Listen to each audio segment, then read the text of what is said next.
Welcome to Art of Drink. I'm Darcy O'Neill, and today we're going to talk about cream of coconut. When making most cocktails, cream of coconut is what you want, not coconut milk or coconut cream. They don't have the sugar that most people are looking for, so this would be like the simple syrup for coconut. There are a few modern recipes that call for this, but for the classics like the Pina Colada and the Painkiller, this is what you want, the heavy sugar one. Most people know it by their name brands, Coco Lopez or Coco Real. And in this case, we're using Coco Colada. Depending where you are or where you live, they can be hard to find. But you know what? Duplicating these things is surprisingly easy. And in its simplest form, it's literally 2 ingredients. So you can make it at home, you can make it for your bar, you'll save money. And if preservatives and additives aren't your thing, then this recipe skips them completely. So all the better if that's your thing. Now, the 2 key ingredients for cream of coconut are coconut milk and sugar, and that's it. But before we get started to do this or put this together, I want to talk a little bit about the differences between the coconut products because they're slightly confusing. So the Codex Standard for aqueous coconut products defines coconut cream as having a fat content of 20% or above, and coconut milk should have a content between 10 and 20%.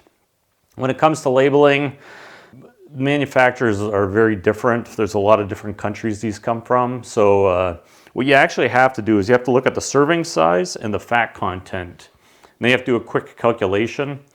Basically, you take your fat content per serving, which in this case is 15 grams, and then you divide that by the serving size, which in this case is 83 grams, and that can vary depending on the can.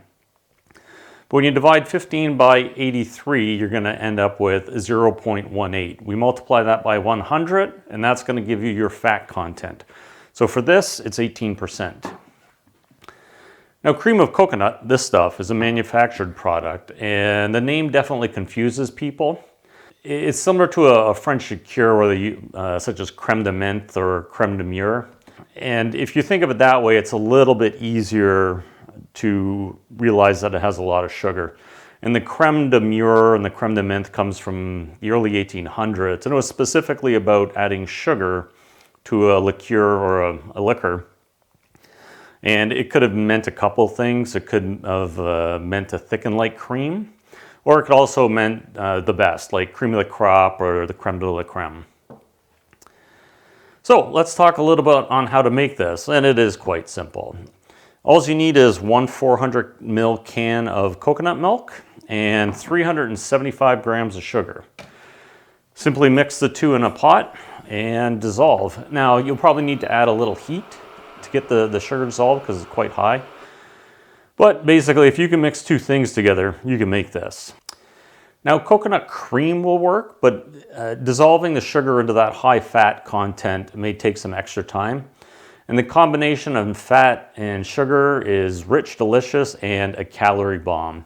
A regular pina colada is packed with a lot of calories, but doubling the fat content using coconut cream is going to put your cocktail into the heavyweight calorie category, you know, up there with Big Macs, Baconators, and deep fried ice cream. So beware, they are delicious, but they pack a potent calorie punch, 500 plus calories per drink.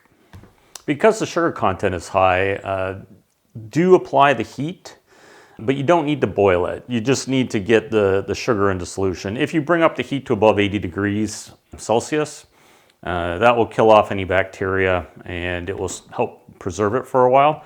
I do recommend keeping this in the refrigerator after you make it, and it'll keep for at least a month, no problem, because of the high sugar content. Now that you have the base recipe, you can customize it if you like. Adding citric acid can help balance out the sweetness a little. It gives some acidity to it. And it gives the drink a little more depth of flavor. If you're going to make cocktails with lime, then you can probably skip this, but the little citric acid does help. It also helps reduce the pH, so it kind of acts as a preservative as long as your pH of the final product is below 4. If you're going to batch this product for a bar or a big party, you can add a little bit of ascorbic acid, which is vitamin C. And that'll stabilize it, bring the pH down a little bit, and prevent oxidation. And it does work well in combination with citric acid, so you can use both of them if you want to store this for a little bit longer. And then if you really want to get creative, you can actually start using pandan, leaf extract. And it already has a slight coconut flavor. It works really well with coconut, obviously, but it also has like a nutty almond flavor, some people describe it as, and there's a touch of vanilla. And there's also obviously a grassy flavor, and it is green. So you'd have to work with it in a way that you're comfortable, but there's lots of options there for you to play around with. Now you can try different sugars like organic sugar or honey in this recipe. And if you want to go full coconut, you can use coconut sugar. But beware that because this is actually a fairly dark sugar, it's going to give a brown tinge to some of your cocktails, especially the Pina Colada. And because people are used to that coconut white flesh color for their Pina Coladas, this may not work for them. But you can also make a dark version of cream of coconut, and you can use coconut thin sauce, which is just concentrated boiled down coconut juice that is used to, add a caramel flavor when you're cooking. And it's quite brown and has quite a strong caramel flavor, but the combination of these two will give you a dark brown cream of coconut. And then if you combine that with chocolate syrup, you can get this chocolatey cream of coconut that would work in desserts and or cocktails, of course. Love it or hate it, there's lots of people who would love a drink like that. So consider it if you like working with things that are different. You can even try going the low-calorie sugar substitute route to avoid the wallop of calories you're going to get with this cream of coconut recipe. But if you're going to go that route, you should probably add a little dehydrated coconut milk powder to the recipe. You can get it in the bulk packs, or you can get it in more manageable sizes. What it's going to do is it's going to thicken up your recipe a little bit and enhance that coconut flavor. You can even use this stuff in the regular coconut or cream of coconut, because it's just going to give an extra coconut kick and thicken things up a little bit, especially if you're using like a lower fat content coconut milk. The best way to do it is when you mix your coconut milk powder, mix it with the sugar first, or the sugar substitute, and then add it to the cold coconut milk and then whisk it in. Otherwise you're going to end up with a lot of chunks. Now another thing what you can do is you can add a little pinch of salt. Salt is great at enhancing flavor. It will give a little bit more coconut flavor and balance out the flavors much like the citric acid would. For a lot of cocktails, a little touch of salt does help. So if you're thinking, margarita and or anything with mineral water, because they all have salts in them in a small quantity, and most people find that to enhance the flavor.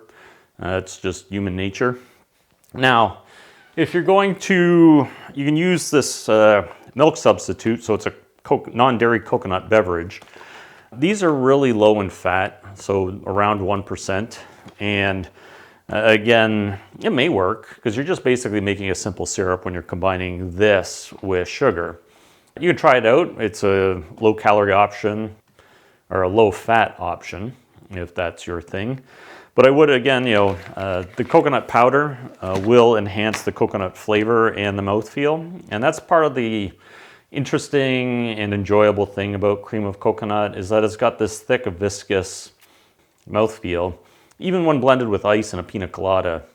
And that's the appeal. So if you get too far away from that, using non-fat products or sugar substitutes, it may not be an option for some people, but that's okay. There's something for everybody. The other thing is some people try to use evaporated milk or sweetened condensed milk and then mix it with coconut rum. I mean, that will do in a pinch. But the reality is that if you want the proper pina colada or painkiller or any other drinks that use cream of coconut, basically you want to duplicate this by combining these two. And that's a great starting point, and that will fit 95% of people's needs. And it's cheaper and easier to do. So, hope that's helped. If you have any questions, please leave them in the comments section below, and I will try to answer them as best I can. And thanks for watching. If you like it, subscribe or hit the like button, and see you next time.